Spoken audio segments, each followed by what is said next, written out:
21 into minus 3 by 14, 5 by 14 into minus 4 by 15. ব্যাস এই তো কি করতে দিচ্ছে, সিম্পলিফাই করতে দিচ্ছে।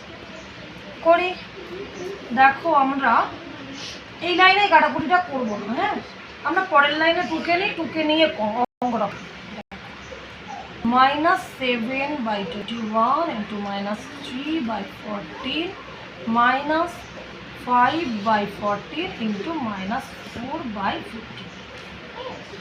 দেখো 7 দিয়ে এটাকে কাটাকুটি যাচ্ছে, তাই তো? তাহলে 7 2s are 14 গেল, আবার এটা দিয়ে এটাকে যাচ্ছে 3 7s are 21, আর যাচ্ছে? আর যাচ্ছে না। এবার এটা দেখো 5 দিয়ে 5 3s are 15, এবারে দেখো 4 কে 2 দিয়ে যাচ্ছে, 2 2s are 4 R 2 7s are 14, আর তো যাচ্ছে না। তাহলে দেখো এর ওপরে কোনো সংখ্যা আছে? কিছু নেই। কিছু আছে? কিছু নেই, কিন্তু ওপরের 1 এর কিন্তু ভ্যালু আছে, ওপরের 1 এর ভ্যালু আছে, সাইনেরও ভ্যালু আছে।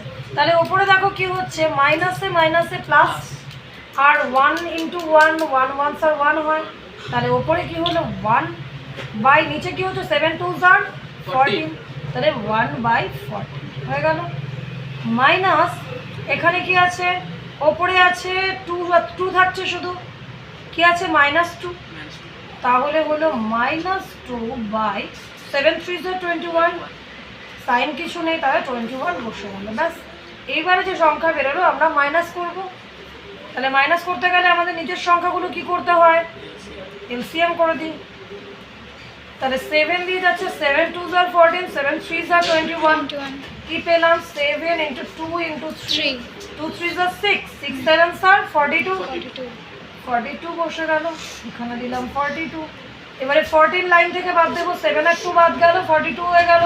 কি পড়ে থাকছে 3 3 1s are 3।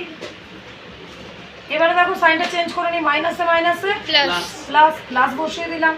21 বাদ দেবো, 7 3s are 21, কি পড়ে থাকছে 2 2 2s are 4, তাহলে 4 আর 3 তো কত হলো 7 বাই 42। দেখো আবার কাটাকুটি যাচ্ছে, 7 1s are 7 7 7 6 are 42, তাহলে অ্যান্সার হয়ে গেল আমাদের 1/6। এই তো হলো সিম্পলিফাই। কোনো লাইনটা এরকম হলো যে বুঝতে পারলাম না, কেটে দেবো।